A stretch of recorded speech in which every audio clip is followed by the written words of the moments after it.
репутации мы имеем право отклонить. Это наше право. Значит, если мы отклоняем, мы должны обоснованно отклонить, и они должны после этого предоставить другую кандидатуру.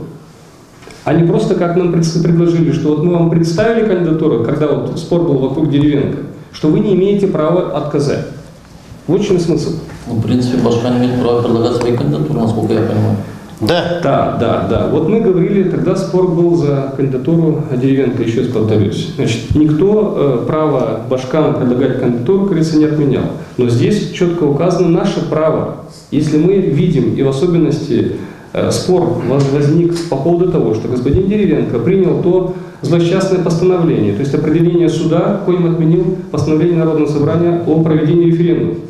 Мы говорили о том, что это решение суда могло дестабилизировать ситуацию тогда в Гагаузии.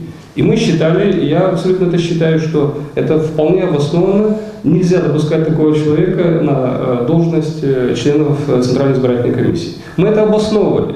Мы требовали со стороны Башкана, чтобы она аргументировала, на каком основании она предлагает этого человека. Хорошо, в предыдущем Башкане, когда он предлагал вот кандидатуры, он трижды предлагал кандидатуры. В любом случае добивался своего. Сейчас то же самое не произойдет? Можно? Я просто сейчас закончу. Хорошо. То есть я не могу отвечать за всех депутатов, коллеги. Мы лишь говорим о том, что она может предлагать и 10 раз. Но мы решаем, большинство депутатов решает. Степан Георгиевич, вопрос в другом. Башкан имеет право 100% предлагать. Никто исполком, никто не может отнять у них это право или запретить. Но они должны быть ими предложены кандидатуры с безупречной репутацией, чтобы они соответствовали критериям, предусмотренным настоящим кодексом.